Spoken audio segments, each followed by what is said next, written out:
Hi everyone, this is Dr. Nitin Choda and welcome to this episode of Ignition Time. I want you to know that I really appreciate you as a viewer and as a subscriber. If you don't know anything about me, please check out my video. You'll learn more about who I am, what my journey has been like, and why you should listen to me. If you learn something new from this video, please consider clicking the like button.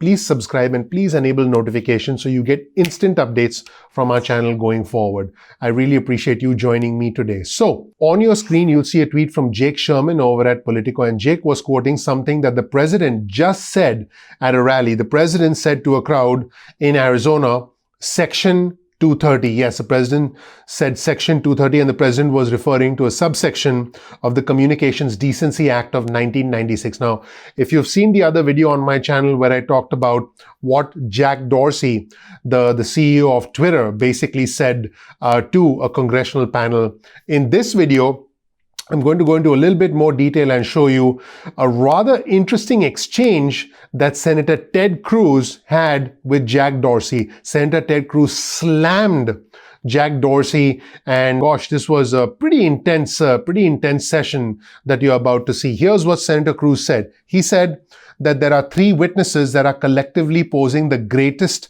threat to free speech in America. Yes, that's what Senator Cruz said. And he said that he's concerned about the behavior of Mark Zuckerberg from Facebook and Sundar Pichai from Google.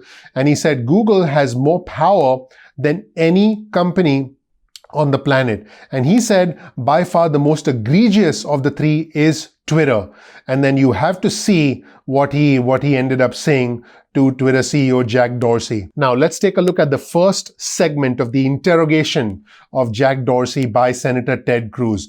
Judging by the very first question, you'll get an idea of where the senator is going. The senator starts by asking the CEO of Twitter, Jack Dorsey, does Twitter have the ability to influence the election? To which Dorsey responded, no. Why do you block anything? We have policies that are focused on making sure that more voices on the platform are possible. To which Senator Ted Cruz responded, I find the opening answers absurd. And then Senator Ted Cruz criticized Jack Dorsey for the blocking, if you will, for the censure of the New York Post article that many of us have already seen and heard by now. And what Senator Cruz said is Twitter prevented users from sharing these stories and blocked the New York Post from posting its own reporting. To which Jack Dorsey responded, the policy is limiting the spread of materials that are hacked. The New York Post showed the direct material, the screenshot of the direct materials, and it was unclear how it was obtained. And that exchange continued. Let's watch this segment and you can be the judge for yourself. Let's roll the tape. Chairman, I want to thank you, Mr. Chairman, for holding this hearing. The three witnesses we have before this committee today collectively pose, I believe, the single greatest threat to free speech in America and the greatest threat we have to free and fair elections. Yesterday, I spent a considerable amount of time speaking with both Mr. Zuckerberg and Mr. Pichai. I have concerns about the behavior of both of their companies. I would note that Facebook is at the minimum at least trying to make some efforts in the direction of defending free speech. I appreciate their doing so. Google, I agree with the concerns that Senator Klobuchar raised. I think Google has more power than any company on the face of the planet. And the antitrust concerns are real. The impact of Google is profound.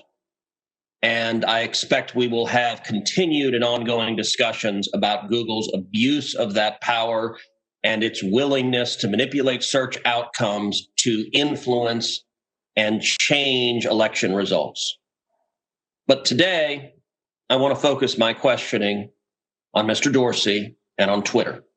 Because of the three players before us, I think Twitter's conduct has by far been the most egregious. Mr. Dorsey, does Twitter have the ability to influence elections? No.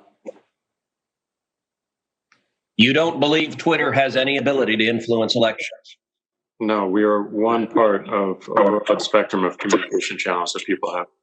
So you're testifying to this committee right now that Twitter, when it silences people, when it censors people, when it blocks political speech, that has no impact on elections? People have choice of other communication channels with which. Not if they don't hear information. If you don't think you have the power to influence elections, why do you block anything? Well, we have policies that are focused on making sure that more voices on the platform are possible. We see a lot of abuse and harassment, which ends up silencing people and having them leave from the platform. All right, Mr. Dorsey, I find your opening questions, your opening answers absurd on their face. Let's talk about the last 2 weeks in particular. As you know, I have long been concerned about Twitter's pattern of censoring and silencing individual Americans with whom Twitter disagrees. But 2 weeks ago, Twitter, and to a lesser extent, Facebook, crossed a threshold that is fundamental in our country. 2 weeks ago, Twitter made the unilateral decision to censor the New York Post in a series of 2 blockbuster articles, both alleging evidence of corruption against Joe Biden, the first concerning Ukraine, the second concerning communist China. And Twitter made the decision, number one, to prevent users, any user, from sharing those stories. And number two, you went even further and blocked the New York Post from sharing on Twitter its own reporting. Why did Twitter make the decision to censor the New York Post?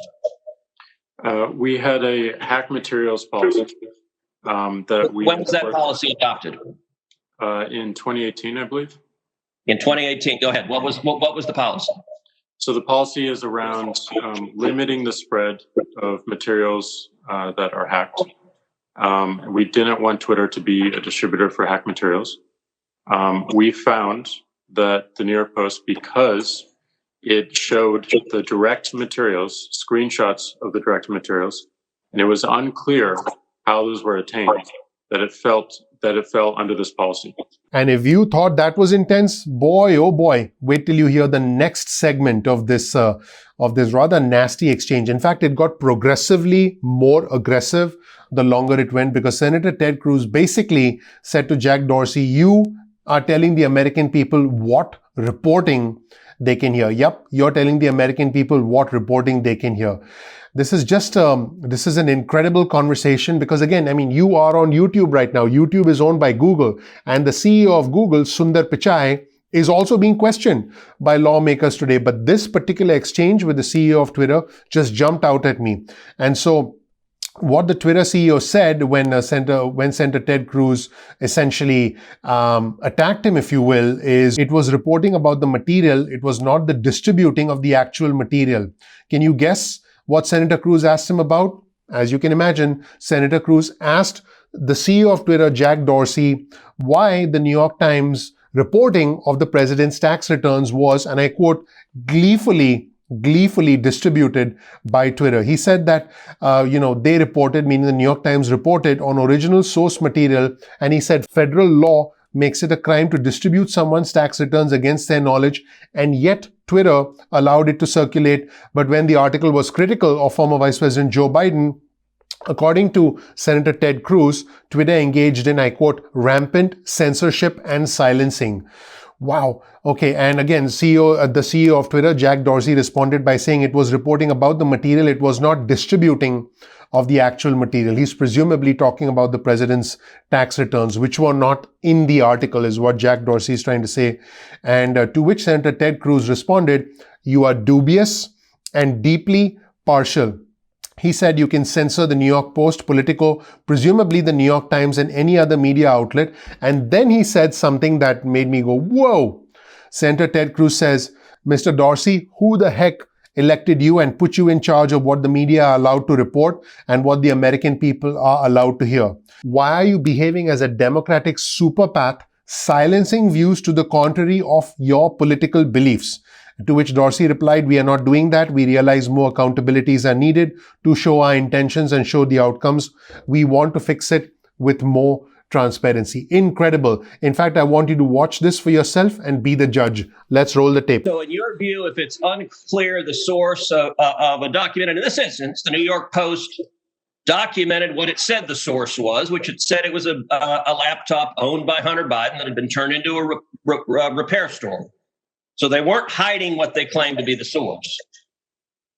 Is it your position that Twitter, when you can't tell the source, blocks press stories? No, not at all. Our team made a fast decision. The enforcement action, however, of blocking URLs, both in tweets and in DM, in direct messages, we believe was incorrect. And we changed it today. 24 hours. Right now, the New York Post is still blocked from tweeting 2 weeks later. Yes, they have to log into their account, which they can do at this minute, delete the original tweet, which fell under our original enforcement actions, and they can tweet the exact same material in the exact same article, and it would go through. So, Mr. Dorsey, your ability is you have the power to force a media outlet. Let's be clear. The New York Post isn't just some random guy tweeting. The New York Post has the fourth highest circulation of any newspaper in America. The New York Post is over 200 years old. The New York Post was founded by Alexander Hamilton. And your position is that you can sit in Silicon Valley and demand of the media that you can tell them what stories they can publish, and you can tell the American people what reporting they can hear. Is that right? No, this was every person, every account, every organization that signs up to Twitter agrees to a terms of service. Terms of service is so public. Media outlets must genuflect and obey your dictates if they wish to be able to communicate with readers. Is that right? No, not at all. We recognized an error in this policy, and specifically the enforcement. You're still blocking their posts. You're still blocking their posts. Right now, today, you're blocking their posts. We're not blocking the post. Anyone can tweet. Can the New York Post post on their Twitter account? If they go into their account. No is your answer to that. No, unless they genuflect and agree with your dictates. Let me ask you something. You claimed it was because of a hacked materials policy. I find that facially highly dubious and clearly employed in a deeply partial way. Did Twitter block the distribution of the New York Times' story a few weeks ago that purported to be based on copies of President Trump's tax returns?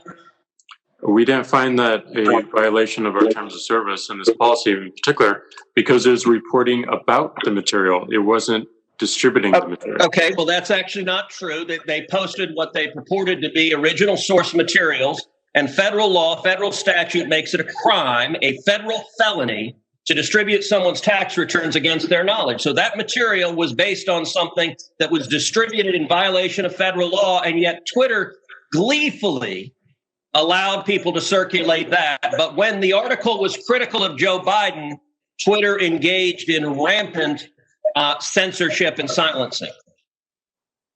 And again, we recognized errors in that policy. We changed it within 24 hours. This is. But you're still blocking the New York Post. You haven't changed it. We have changed it. They can log into their account, delete the original tweet. You forced a Politico reporter to take down his post about the New York Post as well. Is that correct? Within that 24-hour period, yes. But we, as the policy has changed, anyone can tweet. So Twitter takes the view you can censor the New York Post, you can censor Politico, presumably you can censor the New York Times or any other media outlet. Mr. Dorsey, who the hell elected you and put you in charge of what the media are allowed to report and what the American people are allowed to hear? And why do you persist in behaving as a Democratic super PAC, silencing views to the contrary of your political beliefs? Let's give Mr. Dorsey a few seconds to answer that, and then we'll have to conclude this segment. Well, we're not doing that, and this is why I opened this hearing with calls for more transparency. We realize we need to earn trust more. We realize that more accountability is needed to show our intentions and to show the outcomes. Thank you, Senator. So I hear the concerns and acknowledge them, but we want to fix it with more transparency. So there we have it, everybody. There's Senator Ted Cruz. How are you, Mr. Cruz? And there's Jack Dorsey. What's up, bro? So I want you to let me know whether you support Senator Cruz's position or whether you think Jack Dorsey indeed has the right intentions and does indeed want more transparency. Because at the end of the day, all social media platforms, want is engagement. And if they get regulated by the government, or if something happens to Section 230, it's going to affect social media platforms. It's going to affect our lives as well, because a lot of us engage on social media platforms. I'm on YouTube, which is owned by Google. I'm on Twitter.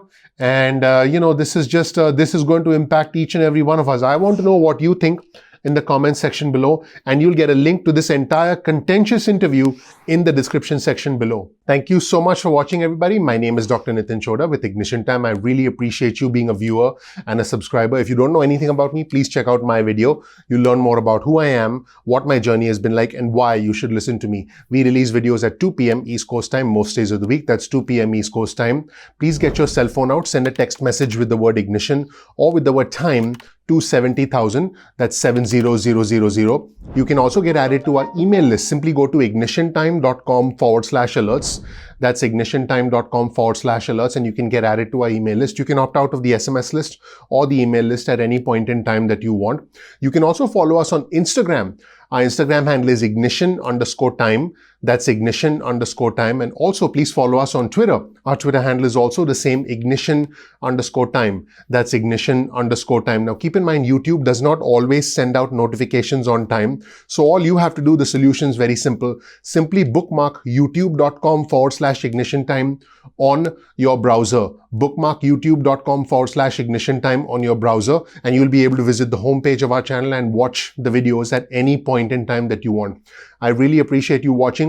Your vote of confidence in us and the entire team behind the scenes at Ignition Time is you simply clicking the like button, you igniting the subscribe button, and you igniting that notification button, because remember, the name of our channel is Ignition Time. Please participate in our community below. Our community is growing very rapidly. We are all very proud of our community, which is now like our family, and we are building a big community, and I invite you to be a part of that community. As always, you'll find the link in the description section below to all our resources, all our references, so you can check them out for yourself. And finally, please share this video with friends and family members so you can help us spread the word and we can pass on this knowledge, because our goal is to provide you with transparent information and let you be the decision maker. Thank you so much for watching. We'll see you in the next episode of Ignition Time. Take care. Bye.